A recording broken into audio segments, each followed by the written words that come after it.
Hello everyone, this is Becca. Welcome to my channel, and I hope everyone is doing well.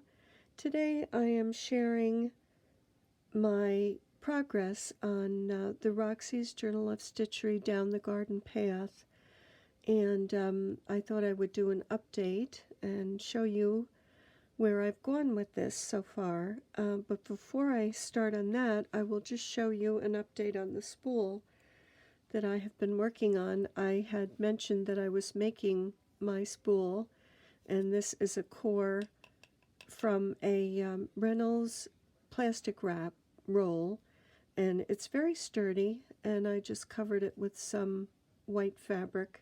I had showed that in my last video, and I purchased some of these wooden circles to use for the top and bottom of the spool.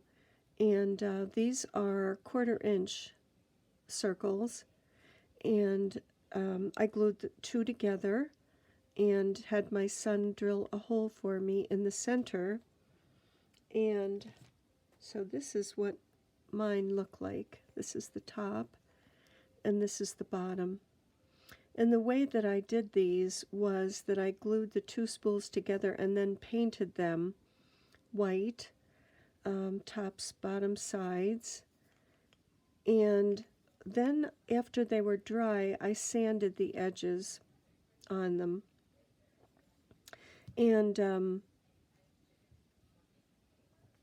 I wanted to just sort of rough the edges up a little bit to make them look as if they were aged and used and worn, and so I did that on the top and on the bottom of both spools.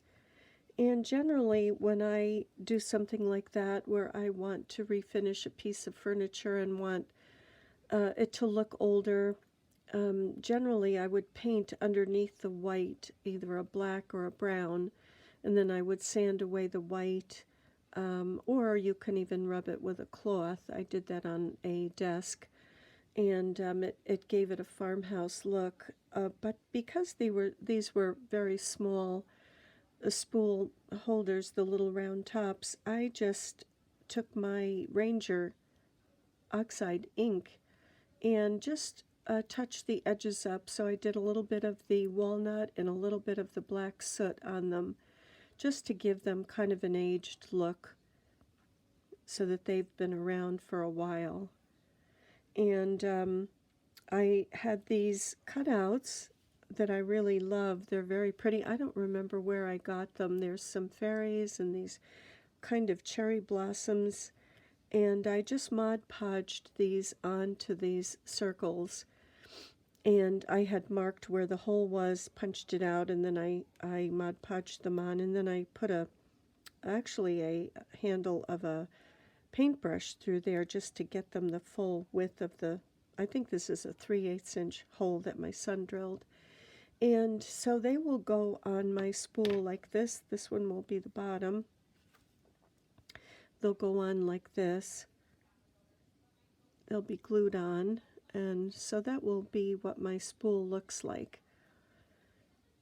And I was thinking that if my roll, when I roll it up, when I'm finally finished stitching, if it's a little bit fatter than the tops of these are 2.5 inch circles of wood, I will just add another circle of wood.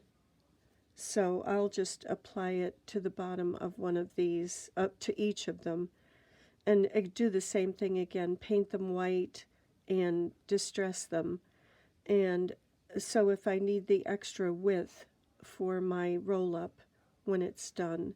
So that's why I haven't glued them on the spool. I'm waiting until I'm all done stitching, so that won't be till June, and then I'll just add these on, and so I'll have these white spools, this white spool for my project.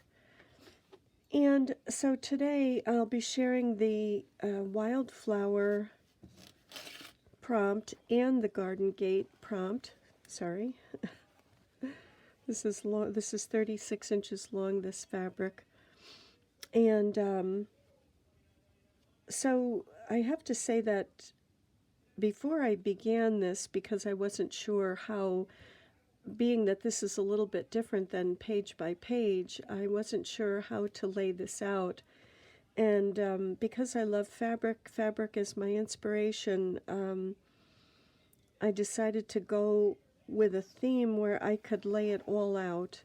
And that's why I went through and invisible stitched all of my elements pretty much, except for that one I forgot. But I got everything pretty much in place so that when we get the prompts, I could plug them in. I felt like if I had my foundation or my base, that I could then sort of have an idea of where to put things and how to proceed.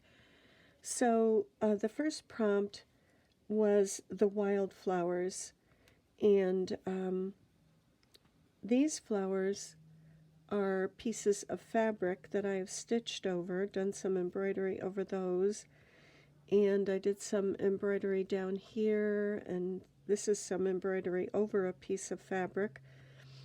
These are a couple of vines. This is a vine that goes up the handle of the teapot, and another vine that comes around the spout. It just happened to grow up over my down the garden path, so I'm not sure if I'll move that. That's just friction or friction. Not sure how you say that. I've heard it both ways. This is just written with the friction pen, and so I can iron that out. So maybe I'll move that up a little bit and curve it around. That's easy enough to iron out. And I did some more embroidery here and some little stitches here, just trying to sort of add some wildflowers to the path. Laying down all of these elements took quite a bit of time. All this invisible stitching on the grasses and the teapot and everything, the path and the wall, and all of this took some time, so I am not done with my wildflowers, although I guess we'll probably sprinkle them throughout our piece, but I'll just try to show some close-ups, a close-up of the wildflowers here. And I did a little bit on the teapot here. I did just a tiny bit of stitching, putting some window panes in, and I've drawn some shutters, just sketched them in lightly. I'd like to embroider some shutters, and I'll be stitching around the door as well on this. And I added my little mouse in there because I love these little mice, and that's her house. And I added these flowers as well. Sorry for any shadows. So that's as far as I've gotten with the wildflowers growing along the path and everything. And the second prompt that we got was a garden gate, and I had this fabric element here that had sort of an arching look to it to me, so I thought that might be a nice place to put a gate. So I stitched this down. It has a cute little path so that as the little mouse is coming down her path, she can also go this way into another little garden area or a garden room. And so I just sketched on this very simple little gate, like a little wrought iron gate. And I have little teeny tiny flower buttons. Put a little flower button on there, put a heart on the top, and here's the latch to the gate. And I'll be adding some more greenery to the bottom of this gate here and here. And I'd like to add some sort of draping or climbing flowers, maybe wisteria or maybe some roses. So that will be a little gate that leads to another sort of little special area for this little mouse. And I haven't gotten that far yet just because of all the other stitching to get her, get some flowers and greenery around this gate, but that I'll be working on that after I do this. And I'll be adding different elements, beads and ribbon, maybe, things like that. The other thing that I did to my piece was a lot of times I use my Derwent watercolor pencils to add, especially if I'm doing a landscape or a pictorial quilt, I will use my pencils. And these are not Inktense, these are watercolor pencils. And they're by Derwent. They're beautiful. I've not used the Inktense yet, but these, if you want them to be permanent, you have to use them with a fabric medium, or maybe aloe vera gel, something like that, to make them permanent. And I mean, there's a possibility if sometimes you're showing your work to somebody, if you have your grandchildren over and water happens to spill, I mean, it could happen. So I kind of think in terms of that, of making things a little bit more permanent. And these were the brushes I used, just a little one, fine one for some little detailed areas, and my filbert brush just for broader areas, just to add a little bit of color and depth to this piece. And I also sketched in a little tree. I think I'm going to put a tree next to this little gate, but I'll embroider that in. And some of the places where I added my pencil, one especially was the stone wall here. This stone wall was green.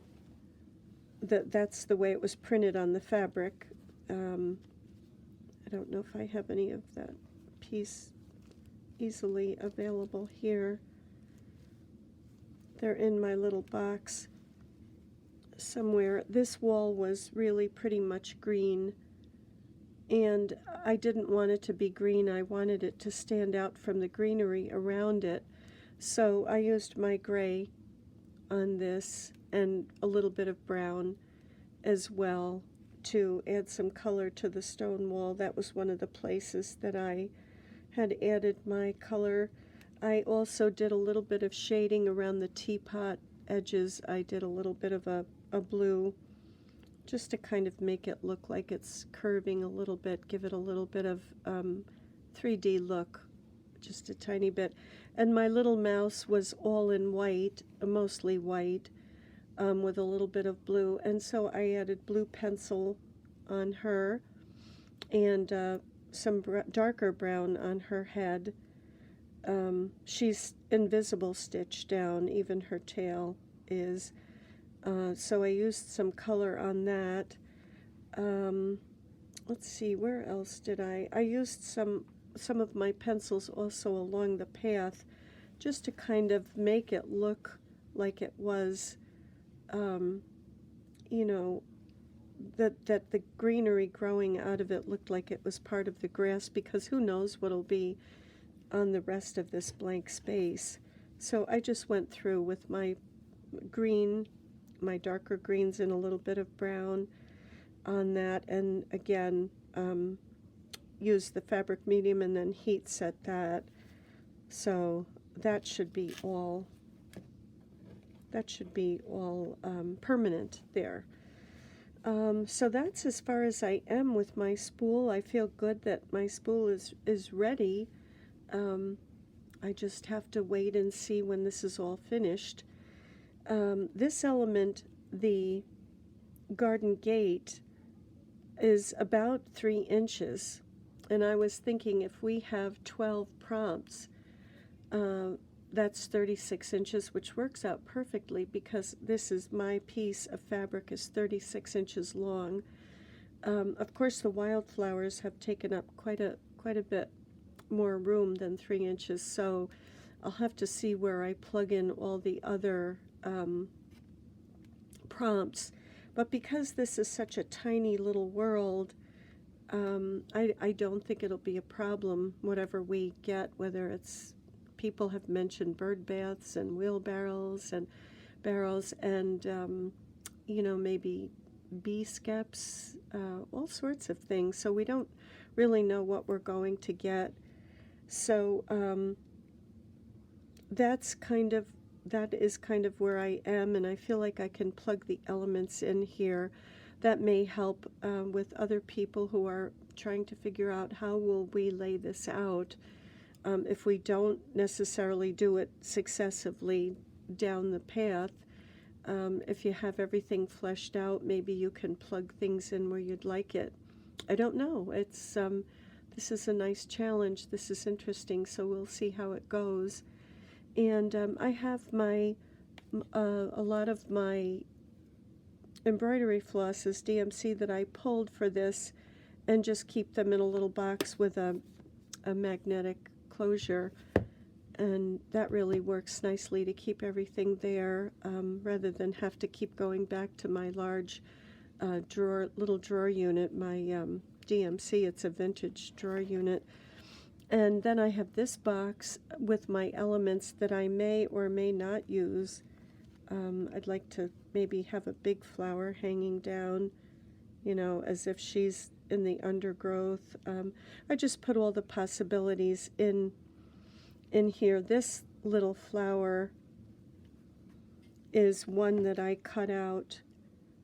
That's what these flowers are. And I did some embroidery on them, some French knots and some straight stitches, just to kind of give them a little bit more color. You can probably see the difference there between those. But so I have my little elements in a Ancestry DNA box from my husband and I. It's funny, Barbie from Nellie and Ruth Designs and I were saying we love a good box. It's hard to throw boxes out, so that I liked this box. I said, I can use that. And the funny thing is that these both boxes go in a larger box with a magnetic closure, so I'm definitely a box person. But anyway, so this is where I am right now. I thought I would share. I'll give you a close-up of the stitching, and maybe you can see some of it. Some of what I've done here. Hopefully that's focusing. I guess we have to give it time to focus.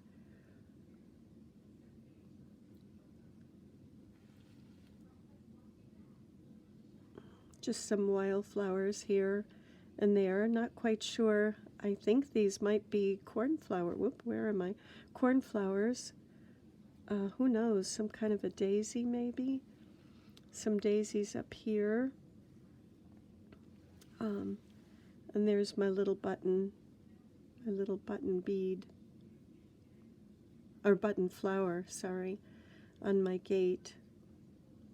Hopefully that's focusing okay. So that's as far as I've gotten, and I hope everyone is enjoying their stitching as much as I am. This is really a fun project. So thank you very much for stopping by. Thank you for sharing in my journey. And I will see you in the next video. Bye for now.